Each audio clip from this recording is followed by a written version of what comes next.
वामपंथियों ने एक बहुत बड़ी डिमांड की कि पुरुषों के यूरिनेशन के लिए जो यूरिनल्स बने होते हैं वहां पर महिलाओं को यूरिनेट करने का अधिकार प्राप्त होना चाहिए। यह महिला सशक्तिकरण है उनकी नजर में। बीड़ी पीना, सिगरेट पीना, शराब पीना, विवाह ना करना, एकाकी रहना या फिर LGBTQAI में अपने जीवन को व्यतीत करना, ये सब चीजें वामपंथ के नजरिए में नारी सशक्तिकरण है। मेरे को एक आदमी ने कहा, जी कुछ अच्छे मुसलमान भी होते हैं। मैंने कहा बिल्कुल होते हैं, कुछ बुरे मुसलमान होते हैं, कुछ अच्छे मुसलमान होते हैं। ऐसे ही अच्छे वामपंथी भी होते हैं, बुरे वामपंथी भी होते हैं। लेकिन आपको सुनकर के आनंद आएगा कि बुरा मुसलमान चाहता है कि मैं सीधे जाकर के काफिरों का कत्ल कर दूं, और अच्छा मुसलमान ये चाहता है कि बुरा मुसलमान जाकर के काफिरों का कत्ल कर दे। वामपंथियों ने एक बार क्या किया, महिलाओं के हाथ में ना एक बोर्ड थमा दिया। उस बोर्ड पर सबसे ऊपर लिखा हुआ था ऑल मेंस आर डॉग, और उसमें नीचे लिखा हुआ था womens are equal to man. Chanakya ने एक श्लोक लिखा है, श्लोक किसी को याद होगा तो बताएगा। उसमें कहा गया है कि आपकी सीमा से लगता हुआ देश कभी भी आपका दोस्त नहीं हो सकता, बल्कि उसकी सीमा से जो लगा हुआ देश होगा केवल वही आपका मित्र हो सकता है।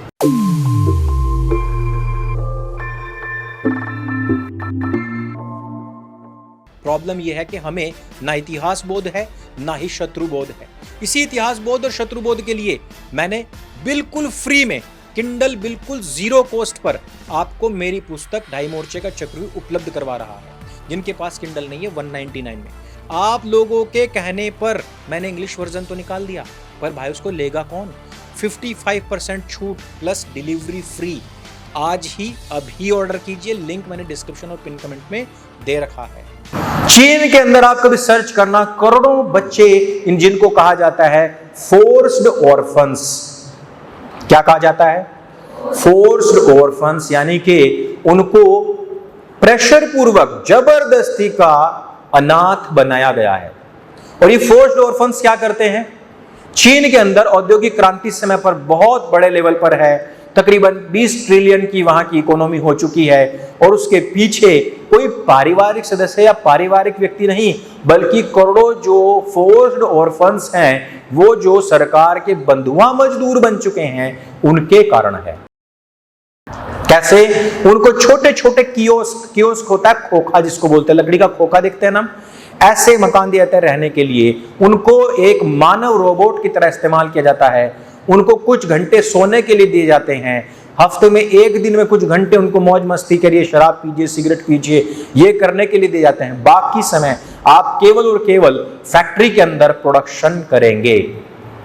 अब आप मुझे बताइए कि क्या किसी मायावादी शहर के अंदर जहां केवल और केवल मेटलिस्टिक वर्ल्ड को ही प्राथमिकता दी जाती है, क्या वहां के लोगों का अपवर्ग की तरफ कोई ध्यान रहेगा? नहीं रहेगा। और वो लोग इस चीज को करने के लिए सबसे पहले भारतवर्ष में जिस चीज को टारगेट कर रहे हैं इस समय पर, वो है नारी। और नारियों के लिए एक बहुत सुंदर शब्द दिया, जैसे कि मैंने बताया था कि वामपंथी जो शब्द संयोजन है उसमें बहुत माहिर हैं। शब्द आपको बहुत अच्छा लगेगा, आप इसके बिल्कुल भी खिलाफ नहीं जा सकते। जब मैं आपको कहूंगा कि नारी सशक्तिकरण होना चाहिए, तो हर एक नारी कहेगी बिल्कुल सशक्तिकरण होना चाहिए। लेकिन वामपंथी की नजर में नारी का सशक्तिकरण क्या है?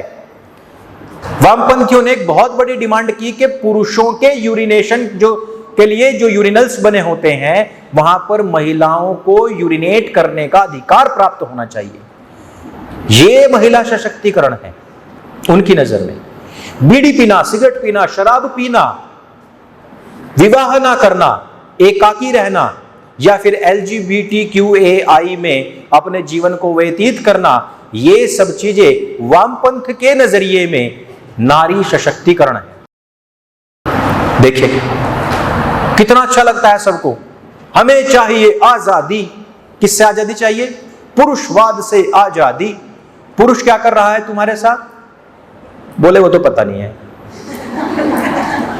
अच्छा, किसी से पूछा एक बार, घर में प्यार मिलता है? हाँ जी बहुत मिलता है, मेरे पिताजी तो ऐसे हैं, मेरे पैर छू के निकलते हैं। भाई जी, भाई कुछ गलती करे ना करे, अगर मानो मैं झूठ में भी बोल दिया ना तो मेरे भाई की बहुत कुटाई होती है, मेरे पिताजी बहुत कूटते हैं उसको।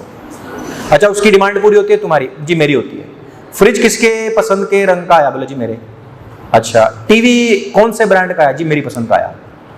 अच्छा, तो आपको पुरुषों से क्या दिक्कत है? जी पता नहीं। आपको क्या चाहिए? पुरुषवाद से आजादी। मतलब ये पता ही नहीं है कि तुम्हें क्या चाहिए। घर में सब प्यार मिल रहा है, हाँ जी। अच्छा, आपकी पसंद के खिलाफ जाके शादी की गई? नहीं जी, मैं तो अपनी पसंद की शादी करना चाहती हूँ, और मेरे पिताजी ने हाँ भी कर दी। बोले भागने से तो अच्छा यही है कि हम ही फेरे करवा देंगे। तो आपकी प्रॉब्लम क्या है?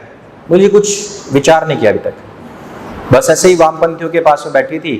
वो बड़ा सा झोला, टाइट जींस, ढीला कुर्ता पहन करके आते हैं। देखो इनमें मुसलमानों में बहुत समानताएं हैं। मुसलमान पहनेगा बड़े भाई का कुर्ता, छोटे भाई का पजामा, ये पजामे को बदल के बस जींस पहन लेते हैं। वही बाकी विचारधाराओं में गंदे ये भी रहते हैं, 8 दिन ये भी नहीं नहाते, दाढ़ी इनकी भी लंबी होती है, बिल्कुल सड़े से रहेंगे, और विचारों में वही कट्टरता रहेगी। आपको देखने वो शालीन लगेंगे। मेरे को एक आदमी ने कहा जी कुछ अच्छे मुसलमान भी होते हैं। मैंने कहा बिल्कुल होते हैं, कुछ बुरे मुसलमान होते हैं, कुछ अच्छे मुसलमान होते हैं। ऐसे ही अच्छे वामपंथी भी होते हैं, बुरे वामपंथी भी होते हैं। लेकिन आपको सुनकर के आनंद आएगा कि बुरा मुसलमान चाहता है कि मैं सीधे जाकर के काफिरों का कत्ल कर दूं, और अच्छा मुसलमान ये चाहता है कि बुरा मुसलमान जाकर के काफिरों का कत्ल कर दे, और मैं जितनी भी सहायता हो सकती है मैं करूंगा। देखो अच्छा मुसलमान कितना अच्छा है ना, कि वो खुद मारने नहीं आता, बस वो जो रेडिकल्स है उनको प्रेरित करता है, उनको पैसा देता है, उनको समय देता है, उनको ट्रेनिंग्स देता है। इसी प्रकार से अच्छे वामपंथी भी होते हैं। और उन वामपंथियों ने एक बार क्या किया, महिलाओं के हाथ में ना एक बोर्ड थमा दिया। उस बोर्ड पर सबसे ऊपर लिखा हुआ था ऑल मेंस आर डॉग, और उसमें नीचे लिखा हुआ था womens are equal to man. देखो इनका बौद्धिक कौशल कितना अच्छा है। सभी पुरुष कुत्ते हैं, सभी महिलाएं पुरुषों के बराबर हैं। तो महिलाएं क्या हुई? मतलब इनका बौद्धिक कौशल इतने स्तर का है, आप गूगल पर कभी सर्च करना आपको मिल जाएगा। ये वामपंथी विचारधारा है। और वामपंथी विचारधारा किस प्रकार से किसी देश के अंदर जब संवर्जन कर चुकी होती है, वहां पर कब्जा कर चुकी होती है, तो वहां के अल्पसंख्यकों का क्या हश्र होता है, ये आपको सर्च करना चाहिए। चीन के अंदर उइगर मुसलमानों की क्या स्थिति है। वहां के मुसलमान दाढ़ी नहीं रख सकते, उसको पूरा सफा चट कर दिया गया। वहां के मुसलमान अपनी कुरान नहीं पढ़ सकते, उस कुरान को पूरी तरीके से बदल दिया गया। वहां की मुस्लिम महिलाएं बुर्के में नहीं रह सकती, वहां मस्जिदों को तोड़ करके टॉयलेट्स बना दिए गए, सार्वजनिक टॉयलेट्स बना दिए गए। यहां पर आप सड़क पर बनी हुई एक मजार को नहीं हटा सकते, आपकी गाड़ी वहां से घूम करके जाएगी। एक्सीडेंट्स हो रहे हैं, काफी लोग वहां पर मर रहे हैं, लेकिन कोई भी उन मजारों को हटाने का प्रयास नहीं करता, क्योंकि अपीजमेंट चल रहा है। एक बार एक मजार थी, मैं जाकर के वहां खड़ा हो गया, तो मैंने पूछा, वहां पर एक बैठा हुआ था सूफी, तो मैंने पूछा कि ये मजार क्यों बनाई गई है। बोले कि जो हमारा सूफी था एक दिन रोड पर चला जा रहा था, एक्सीडेंट हो गया, वो यहीं मर गया, यहीं पर ही उसकी मजार बना दी गई। तो मैंने कहा ऐसे तो बहुत सारे सूफी अपने घरों में मरते हैं, तो घरों में मजार बनाते हो? बोले नहीं। ये क्या है? ये पब्लिक प्रॉपर्टी का एनक्रोचमेंट है, ये अपनी शक्ति का प्रदर्शन करने का तरीका है, ये अपनी संस्कृति को हमारे ऊपर थोपने का तरीका है। देखिए जब मेट्रो से हम दिल्ली में जाते हैं तो मेट्रो के पास में एक बहुत ऊंची हनुमान जी की मूर्ति है।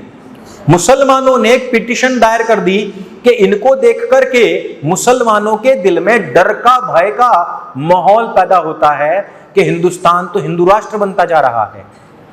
लेकिन ये लोग दिन में 5 बार अजान में क्या कहते हैं, जान समझते हैं आप? ला इलाहा इल्लल्लाह मुहम्मदुर रसूल अल्लाह, अर्थात नहीं है कोई भी माबूद सिवाय अल्लाह के, नहीं है कोई भी पूज्य सिवाय अल्लाह के, उस अल्लाह के जिसका अंतिम नबी मोहम्मद है। क्या यह हिंदुओं की, सिखों की, जैन या बौद्धों की आस्था के ऊपर हमला नहीं है? है, क्योंकि कोई भी नहीं है पूज्य। शिव, पार्वती या ओम या परमपिता परमेश्वर या राम या गणेश, जिसको भी आप मानते हैं, सबके ऊपर सबको इनकार कर दिया गया है। और हमें दिन में 20-25 बार ये सुनने को मिलता है। लेकिन फिर वही कि सर्वधर्म समभाव के नाम पर कोई भी इसके ऊपर एक्शन नहीं ले रहा। इनकी प्रार्थना भी कितनी नकारात्मक है कि उसमें भी दूसरों को गाली दी जाती है, और हम इन लोगों को अपने इक्वल समझते हैं, और वही लोग आज इन वामपंथियों के इशारे पर नाच रहे हैं। कैसे? आज आप देखेंगे काडर के रूप में इस्लामिक गिरोह पूरे के पूरे वामपंथी विचारधारा को आगे बढ़ाते हैं, और ये सबसे पहले क्या करते हैं? देश को देश से लड़ाते हैं। कैसे? इस बात को आप स्मरण रखिएगा या याद भी रख लीजिएगा, बुलेट्स में लिख लीजिएगा।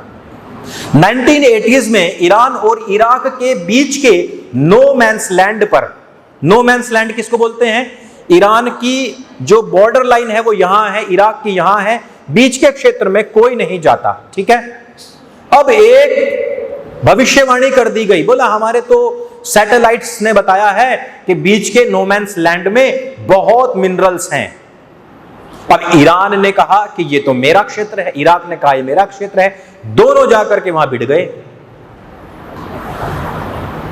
ये युद्ध तकरीबन 5 वर्षों तक चलता रहा, 5, 6, 7 वर्षों तक कंटिन्यू चलता रहा। 5 लाख मुसलमान इसमें मारे गए। और देखिए इसका फायदा किसने उठाया? अमेरिका ने। किसी भी एमिनेशन को जब तैयार किया जाता है, हथियार को तैयार किया जाता है, बम बारूद को तैयार किया जाता है, तो उसकी एक आयु होती है कि 3 साल के अंदर, 4 साल के अंदर इसको फोड़ लिया जाए। अमेरिका के पास में बहुत सारा असलाह वैसे ही पड़ा हुआ था, बिका नहीं था, कहीं पर कोई युद्ध हो नहीं रहा था। ईरान के पास गए, बोले इराक को 2 मिनट में आप उड़ा दोगे, हम ऐसा हथियार बना कर देंगे। उनको दे दिया। फिर वापस दूसरे देश के पास चले गए, बोले उनके पास बस 10 किलोमीटर तक वार करने का है, हम आपको 15 किलोमीटर तक वार करने का देंगे। उनको 15 वाला बेच दिया। फिर वापस इनके पास आए, बोले हम आपको 20 किलोमीटर का देंगे, इनको 20 का बेच दिया। और ऐसे करते करते कई हजार करोड़ रुपए के एमिनेशंस, हथियार दोनों देशों को बेच दिए। दोनों देशों को आपस में लड़ाते रहे, और फिर अंत में जाकर कहा सद्दाम हुसैन तूने गलती की है, तुझे फांसी पर टांगते हैं। भाई सद्दाम हुसैन को खड़ा तुमने किया है, और अंत में आकर उसको मार करके अपने आप हीरो बन गए, अपना हथियार बेच लिया। 2 देशों के बीच में ऐसी लड़ाई पैदा कर दी जो कभी समाप्त नहीं हो सकती। भारत और पाकिस्तान के बीच में इस लड़ाई को पैदा किया गया। चाणक्य ने एक श्लोक लिखा है, श्लोक किसी को याद होगा तो बताएगा। उसमें कहा गया है कि आपकी सीमा से लगता हुआ देश कभी भी आपका दोस्त नहीं हो सकता, बल्कि उसकी सीमा से जो लगा हुआ देश होगा केवल वही आपका मित्र हो सकता है। भारत पंचशील के सिद्धांत पर कार्य कर रहा था। कब? जब चीन के साथ बात हो रही थी। भारत ने 1971 में पूर्वी पाकिस्तान और पश्चिमी पाकिस्तान के युद्ध में अपनी टांग अड़ा दी। आज हम कहते हैं इंदिरा गांधी ने ये कर दिया, वो कर दिया। नहीं भाई, पूर्वी पाकिस्तान पश्चिमी पाकिस्तान के युद्ध में हमारा कोई काम था ही नहीं। हमने 20,000 करोड़ रुपए का उसमें अपना आयुध फूंक दिया था। 92,000 93,000 उनके सैनिक जो थे, 2 साल तक उनको पाला, फिर उनको भी छोड़ दिया था। लाहौर तक हमने कब्जा कर लिया था, उसको भी छोड़ दिया। पाक ऑक्यूपाइड कश्मीर जो वापस लेना था वो भी छोड़ दिया। और अंत में आज बांग्लादेश ने हमारे साथ क्या किया? गद्दारी की। क्योंकि आचार्य चाणक्य के श्लोक पर ध्यान नहीं दिया, जिसमें कहा गया था कि जिसके साथ हमारी सीमा लगी हुई है वो कभी भी हमारा मित्र देश नहीं हो सकता। इस प्रकार से देशों को देशों से लड़ाना, आज रूस यूक्रेन का युद्ध हो रहा है, चीन जापान का युद्ध हो रहा है, ये सारे के सारे देश क्या हैं? ये देश को देश से लड़ाने का एक माध्यम है वामपंथियों का।